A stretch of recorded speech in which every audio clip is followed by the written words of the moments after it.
Welcome back at noon. Lisa Briggs from the Bruce Company is here answering your plant and garden questions. Remember, you can email them to tips@channel3000.com. Well, spring has sprung. Spring has sprung. Although I don't know. Is it still spring of deception or have we entered mud season I don't know. Obviously, it's a nice enough day that our meteorologist didn't show up to do the noon show, which is why I did the forecast about 5 minutes ago. You did an awesome job. Thank you.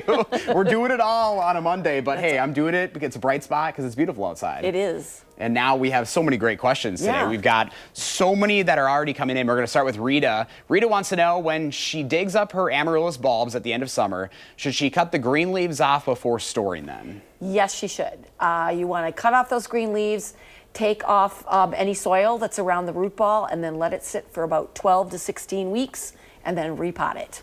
All right, question number 2 from Jeff. What can he do now to kill all the Japanese beetle and the larva in the lawn right now? Sure. So Japanese beetles are grubs that are in your lawn, and they're going to start coming up to feed. It's usually around, usually a little bit before Memorial Day when the ground starts to warm up. The best way to deal with them really is a grubicide. It's a dry treatment that you can put on your lawn, and it will deal with all the grubs that might be in your lawn.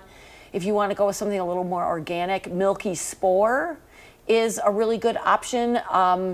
It's more expensive in the short term, but over the long term, since it has like a 5-year residual, it's about the same as applying a grubicide every year. All right. Question number 3 comes from Judy. Judy asks if it's okay for her to prune her hydrangea tree now. Yes, it is. Hydrangea trees will bloom on new wood. So go ahead and first take off all those spent flowers, and then you're going to look for where you have 2 buds on the branch and cut just above that to shape it, and you should be good to go, and you'll have flowers this year. We're cruising along right now. We Question are. number 4 comes from Ronald. Ronald says his Siberian iris bloom very well some years, other years a little more poorly. What can he do to encourage those blooms? It sounds like your Siberian iris clump needs to be split. Iris do benefit from being split every 3 or 4 years, and so the Siberian iris have a very fibrous root system. So you're going to want to make sure your shovel is sharp, and then dig the clump out, and then just slice it in quarters and spread them out.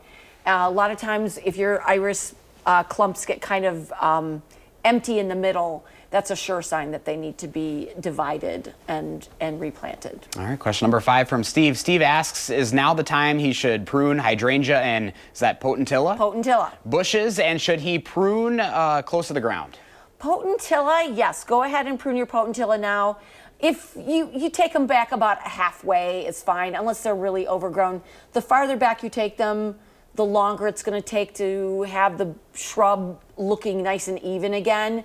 As far as the hydrangeas are concerned, if we're talking about the hydrangeas with the big, blousy pink and blue flowers, I would wait, and the same answer would be like for hardy roses. Wait until you start to see the buds start to swell and leaves emerge, and then cut back whatever is dead right above those buds. A lot of those will bloom on new growth, but much better on old growth, so you want to protect as many of those buds that are good as possible. All right, we got less than a minute here. Okay. We're going to get to Eric in Janesville. He says he has a healthy silver maple tree with about a 12-inch diameter trunk that he topped quite aggressively last fall. Now those cut areas, which are from 2 to up to 6 inches, are putting out a lot of sap, which is dripping down and flowing down the trunk. Will these cuts seal themselves, or does he need to do something? They will. This is what we call bleeding, and it happens on a lot of trees like birches and maples that run sap very early. And so once the pressure equalizes in the whole tree, it'll stop, they'll seal and heal themselves all on their own. You don't need to do anything to seal it. Oh, solid questions today. They were solid questions today. Everyone's thinking spring. Nothing about a Christmas cactus. I know. Score. We're getting there. Lisa, as always, thanks so much. Thank you.